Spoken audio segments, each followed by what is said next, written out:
வழி. அதுதான் ரீசன்.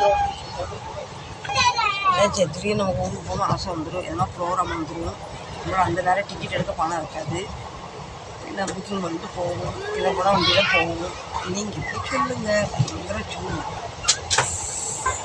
நான் எப்போவுமே மும்பையில் வந்து ஊருக்கு போகும்போது ரொம்ப ஹாப்பியாக ரொம்ப எனர்ஜிக்காக போகணும். திருப்பி வரும்போது ஓன் ஆகிடுறேன். போனதெல்லாம் அப்படி தான் ஆச்சு. எப்போவும் நேற்று வந்து உடம்பு சரியில்லை. வெக்கம் ஒரு பக்கம், குழுக்கம் ஒரு பக்கம், சாப்பிட முடியல, நான் படுத்துட்டேன். வழியாக நான் வந்து கல்யாணம் இறங்கிட்டேன். மணி கரெக்டாக 5:10. எனக்கு இப்போ இந்த ட்ரெயினில் வந்து இறங்கினேன். இப்போ இங்கேருந்து அந்த அங்கே போகணும், டானா போகிறதுக்காக. இந்த தடவை என்னோடய பிரயாணம் வந்து ரொம்ப கடினமாச்சு. உடம்புக்கு முடியாமல் காய்ச்சல் வந்து வாந்தி எடுத்து விடிய விடிய எப்படி நான் இறங்க போகிறேன்னு ஒரு பயத்துலேயே இருந்தேன். முடியல, சாயா குடிக்க தோணலை, தண்ணி குடித்தா வாந்தி. நைட்டு ஃபுல்லாக ரொம்ப மோசமான ஒரு நாளாக இருந்தது. அவ்வளோ வாமிட்டு. எப்படி இறங்கினேன் என்ன எழுந்துன்னு அந்த கடவுள் முருகன் தான் எனக்கு சொல்ல பண்ணியிருப்பார் போல. இப்போ நம்ம இறங்கியாச்சு. நீ நம்ம போய் லோக்கல் ட்ரெயின் பிடிக்கணும், அந்த இடத்துல போகணும். நம்ம ஊர்லேருந்து வந்து இறங்கின ட்ரெயின். இந்த வண்டி பேர் திருநெல்வேலி 10 தாதர். நம்ம தாதருக்கு போனால் திருப்பி வர ரொம்ப கஷ்டமாயிரும். இப்போ நமக்கு டானாக்கு போகணும். அதில் 5 மணிக்கே லோக்கல் ட்ரெயினில் நிறையா போக பாருங்க. ஏன்னா எல்லாமே வந்து வேலைக்கு போகிறவங்க வேலைக்கு போக ஆரம்பிச்சிருவாங்க. இப்போ நமக்கு இந்த ட்ரெயினில் ஏறணும். மும்பை சத்திரபதி இதில் ஏறி நமக்கு டானாவில் போய் இறங்கணும். லோக்கல் ட்ரெயினில் டானா போகிற வண்டியில் உட்காந்தாச்சு. சரிங்களா, டானாவிலிருந்து பன்வேல் வண்டி ஏறணும். லோக்கல் ட்ரெயினில் டானா போகிற வண்டியில் உட்காந்தாச்சு. சரிங்களா, டானாவிலிருந்து பன்வேல் வண்டி ஏறணும். கல்யாணம்லேருந்து டானா வந்து இறங்கிட்டேன். வாந்தி நிற்கவே மாட்டேங்குது.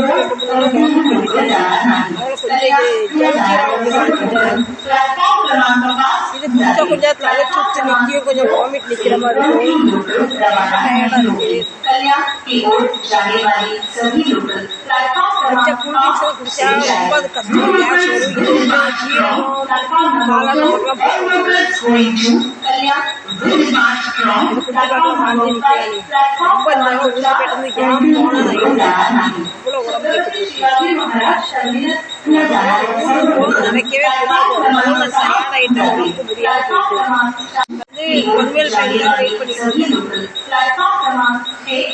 பன்வேல் ட்ரெயின் வரும். பன்வேல் ட்ரெயின் தான் வெயிட் பண்ணிட்டு இருக்கேன். பன்வேல் ட்ரெயின் உட்காந்தாச்சு. கூட்டம் மணி 6:10 தான் ஆகும். பார்த்தீங்களா, எனக்கு இறங்குறதுக்கு எப்படி 1 மணி நேரம். 7 மணிக்கு தான் போய் ஸ்டேஷன் இறங்குவேன். வீட்டுக்கு போய் 1 மணி நேரம் இருக்குது. உடம்புக்கு ரொம்ப முடியல. நினைக்கிறேன். வியூ பாருங்கள் எவ்வளோ நல்லாவே பாருங்க. கிளைமேட்டும் சூப்பராக இருக்குது. 6 மணி பார்த்தீங்களா.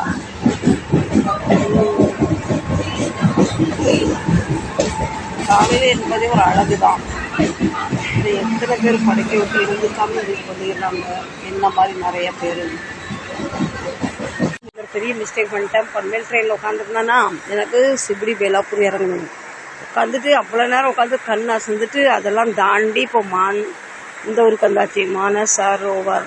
இப்போ எனக்கு இங்கேருந்து வேறு ட்ரெயின் எடுக்கணும். எடுத்து பலபடி சிபிடி வேற போடணும். அது நைட்டு ஃபுல்லாக தூங்காதனால உடம்பும் சரியில்லையா. சரி நம்ம சிபிடி பேலாப்பூர் இறங்கலான்னு பார்க்குற நேரத்தில் இப்படி நான் தப்பான ஸ்டேஷனை கடந்து வந்துட்டேன். அடுத்து நமக்கு வேறு ட்ரெயின் பிடிக்கணும். டானே ட்ரெயின் உட்காந்துருக்கணும். இல்லைன்னா திரும்பி டானே போயிடுவேன்.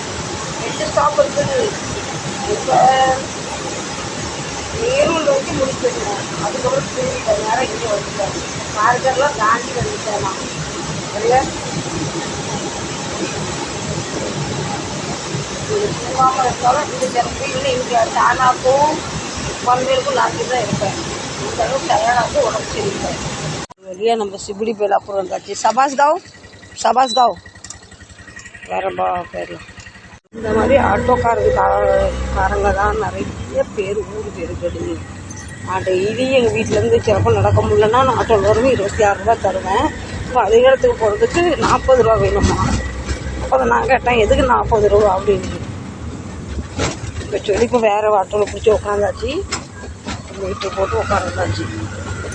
26 ரூபாய்ங்க, 40 ரூபாய்ங்க, சொல்லுங்கள் நீங்கள். நம்ம ஏரியாவுக்கு வந்தாச்சு, கை மூட்டை வச்சாச்சு, வாங்க உள்ளே போகலாம். இந்த தடவை நான் ஊருக்கு போயிட்டு வந்த பட்ட அவஸ்தை இன்னைக்கு ஜென்மத்துக்கு ஊருக்கு போகக்கூடாதுன்னு நினைக்கிறேன். அந்த அளவுக்கு உடம்பு டயர்ட் ஆகிட்டு முடியல சாமி. அதனால் ஒரு தடவை நம்ம வந்து இறங்கியாச்சு வீட்டுக்கு. இனி வெளில அடிச்சிடலாம். என்னப்பா மணி 7 அப்படி தூங்கிட்டு இருக்காங்க. இத்தனை இருக்கே பெல் பஜார் போனாலும் நம்ம வீட்டுக்கு வந்தால் தான் நமக்கு நிம்மதி. அதுக்கு அதெல்லாம் எனக்கு உடம்புக்கு சரியாமல் ரொம்ப கஷ்டப்பட்டு போயிட்டேன். எப்படி தானே வீட்டுக்கு தனியாக வந்தது தெரியல. என்ன இப்போ தூங்க போகிறேன். அப்புறம் எழுந்துட்டு தான் 2வது என்னன்னு பார்க்கலாம்.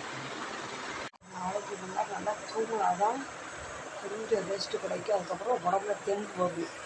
துணியை மாற்றிச்சா கடுக்காச்சு பார்க்கலான்ட்டு வந்தாச்சு. எனக்கு உடம்பே முடியல, படுத்து கிடந்தேன், முடியல. பயங்கர வாந்தி, பயங்கர தலை சுத்துன்னா நம்ம இந்த வந்து எலக்ட்ரானிக் பவுடர் கழிச்சு குடித்தா கொஞ்சம் தலை சுத்து நிற்கும். ஏன்னா லோ ப்ரெஷர் இருக்குது பார்த்தீங்களா.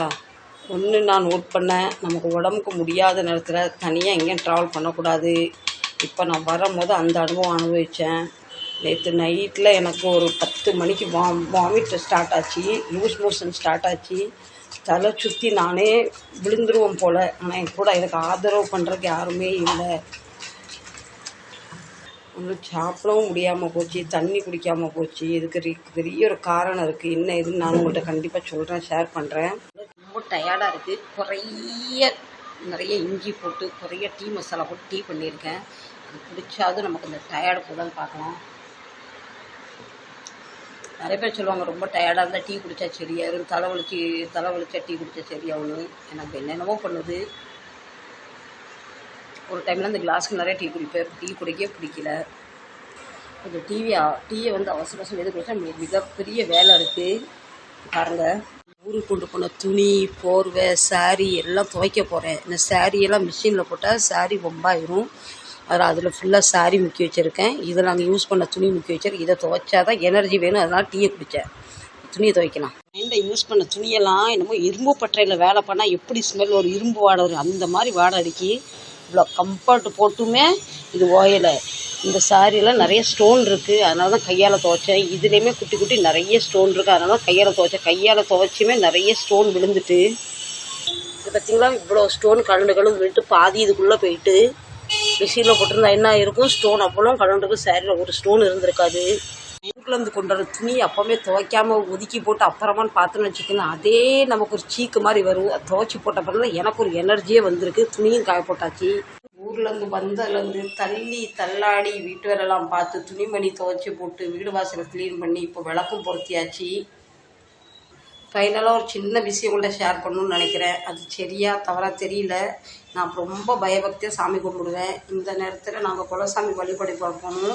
அங்கே வந்து என் மேலே சாமி வந்துன்னு சொல்கிறாங்க. ஆனால் எனக்கு எதுவுமே தெரியல. ஆனால் மறுநாள் எனக்கு எழுந்துக்க முடியல. உடம்புலாம் காயம் இருந்தது, இங்கெல்லாம் வீங்கி இருந்தது, இந்த பெதடியில் வந்து வீங்கி இருந்தது, தலையில் வந்து இவ்வளோ பெருசாக வீங்கி இருக்குது. அந்த வலி இன்னமே இருக்குது. என்ன எதுன்னு தெரியல. நான் சாமி ஆடினேன்னா எனக்கு ரொம்ப ஒரு இடத்துல ஒரு அசிங்கமாகவும் இருக்குது, மன வருத்தமாகவும் இருக்குது, கேவலமாகவும் இருக்குது. அதை எப்படி சொல்லணும்னு தெரியல. நாங்கள் வருஷம் போவோம். 10-500 பேர் நின்று நாங்கள் வழிபடுவோம். அதில் நிறைய ஜென்ஸுங்க சாமி ஆடுவாங்க. நான் நின்று ரசிச்சிருக்கேன், நான் நின்று வரம் கேட்டிருக்கேன். அந்த இடத்துல அத்தனை ஆம்பளைங்களுக்கு இடையில நான் தனி பொம்பளை ஆடுனேன்னு சொல்லும்போது எனக்கு கொஞ்சம் ஒரு அது ஷையாக ஃபீல் ஆகுது. அது சாமி ஆடும்போது எனக்கு ஒன்றும் தெரியல. நான் 2 தடவை கீழே விழுந்தேனா, என் மேலே யாரும் விழுந்தாங்களாம் அப்படின்னு வந்து எங்கள் பசங்க சொன்னாங்க, எங்கள் கொழுந்தார் சொன்னார், எங்கள் கொழுந்தார் ஒய்ஃப் சொன்னாங்க.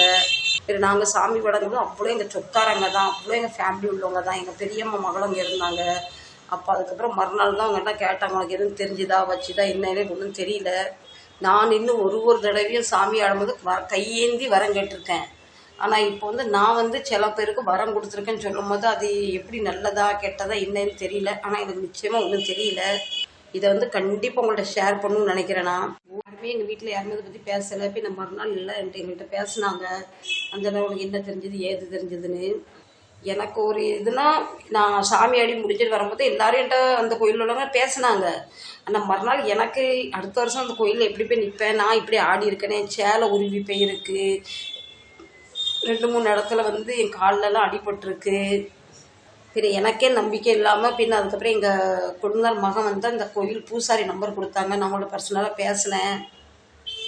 நான் சொன்னேன், ஐயா நான் இத்தனை வருஷம் வந்து நான் வழிபடுறேன்னு, எனக்கு ஒரு வருஷம் இப்படி அவ்வளோ இப்போ எப்படி இப்படி ஆச்சுன்னு. அதிக மனசில் கவலை பக்தி வரும்போது சாமி வந்து யார் மூலியமாக பேசுவாங்க, உன் மூலியமாக பேசியிருக்காங்கன்னு சொன்னார் அவர். ஆனால் உங்கள் குடும்பத்தில் உள்ளவங்களுக்கு யாருக்குமே அது கேட்க தெரியல. கேட்டிருந்தா என்ன ஏதுன்னு நமக்கு அதுக்கு பார்த்துருக்கலாம். உங்கள் குடும்பத்தில் யாருக்குமே கேட்க தெரியலாமான்னு சொன்னார். அப்போது வந்து 2-3 பேர் என்கிட்ட வரம் கேட்டாங்களாம், புள்ள வரம் கேட்டாங்களாம். நான் அந்த அளவுக்கு ஞானி இல்லை, அந்த அளவுக்கு பெரிய அறிவாளியும் கிடையாது. நான் சாதாரண ஒரு பாமர சாமியை கும்பிட்ற ஒரு மனுஷியாக இருக்கேன். அது இப்போ கடந்த இப்போ 2 வருஷமாக முருகரை ரொம்ப பயபக்தியாக வழிபட்டுக்கிட்டு இருக்கேன். ஆனால் நான் வழிபடப்பட்டது எங்கள் குலசாமி பேர் ஓம் ஸ்ரீ கலகோட்டீஸ்வரர் சாஸ்தாய நமஹா. இன்னொரு சின்ன கோயில் கட்டியிருக்கு, அது ஓம் ஸ்ரீ பலவேசக்காரர் நமஹா. ஆனால் எனக்குள்ளே வந்தது சாமி என்ன சொல்கிறாங்க, கன்னி தெய்வம் வந்தான்னு சொல்கிறாங்க. எனக்கு தெரியல பெருசாக. அந்த நேரம் கூட சொல்லலாம்னு நினச்சேன். ஆனால் எனக்கு அந்த அளவு 2 நாள் என் மூளையே சரியில்லாத மாதிரி ஒரு மாதிரி மந்தம் பிடிச்ச மாதிரி இருந்தது. உடம்பு அடி, கால் அடி, கையில் அடி எல்லாமே இருந்தது. யாருமே செஞ்சு நான் காலை கட்டுறேன்னு தப்பாக நினைக்காதீங்க. எங்கள் சாமி ஆடி நான் ஆடும் போது இந்த இவ்வளோ ரத்த கட்டி போயிருக்கு. என்ன இந்த இடத்துல பயங்கர இவ்வளோ ரத்த கட்டி போயிருக்கு. தலையில் பின்னாடி இவ்வளோ பெருசாக வீங்கியிருக்கு. கழுத்தில் பின்னாடி அடி இல்லைன்னு தெரில. சரி, அந்த தெய்வமும் என்கிட்ட வரும்னு ஆசைப்பட்டிருக்கேன். ஆனால் பூசாரி இன்னொரு வார்த்தை சொன்னார், எம்மா ஒரு தடவை ஒருத்தங்க மேலே சாமி வந்துட்டுனா கண்டிப்பாக அடிக்கடி என் தாய் வருவா. இனி அடுத்து எதுவும் கோயிலுக்கு போனால் நீ பிள்ளைங்க தொடையோடு போ, உனக்கு அங்கே குட்டு சந்தம் கேட்டால் ஆடுன்னு தோணும், தனியாக எங்கே போய் ஆடி துணி உறிஞ்சி போகிற வரைக்கும் அக்கறையே இல்லை, என்னது அக்கறையோடு இரு அப்படின்னு சொன்னாங்க. எனக்கே வியப்பாக இருக்குது. சரி ஃப்ரெண்ட்ஸ், இந்த பதிவு எத்தோடு முடிக்கிறேன். இந்த பதிவு பிடிச்சிருந்தால் உங்கள்ட்ட பேசிக்கிட்டே இருந்தால் ஒரு திருநெல்வேலியில் எங்கள் குழந்தைற வீட்டில் ஃபோன் வந்தது, அதை கட் பண்ணிட்டு தான் உங்கள்கிட்ட பேசிக்கிட்டு இருக்கேன். கண்டிப்பாக சப்போர்ட் பண்ணுங்கள். உங்களுக்கு யாராவது திடீர்னு சுவாமி வந்திருக்கா, இது நல்லதா கெட்டதா என்ன எதுன்னு உங்களுக்கு யாருக்காவது தெரிஞ்சால் கமெண்ட் பண்ணி சொல்லுங்கள். சரிங்களா? மீண்டும் ஒரு நல்ல பதிவில் சந்திக்கிறேன்.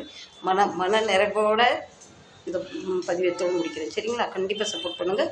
சின்ன ஒரு லைக் தாங்க. ஒன்றும் எனக்கு உடம்பு சரியில்லை, ஒன்றும் சரியாக ஒரு 2-3 நாள் ஆகும் போல். நான் எப்படி தான் அந்த ஊர்லேருந்து வந்தேன்னு எனக்கு தெரியல. அந்த அளவுக்கு உடம்பு ரொம்ப டயர்டாக இருக்குது. மீண்டும் ஒரு நல்ல பதிவு செய்ய பை. Love you. கண்டிப்பாக இந்த சாமியை பற்றி நீங்கள் யாராவது எனக்கு கமெண்டில் ஃபீட்பேக் தாங்க. சரிங்களா?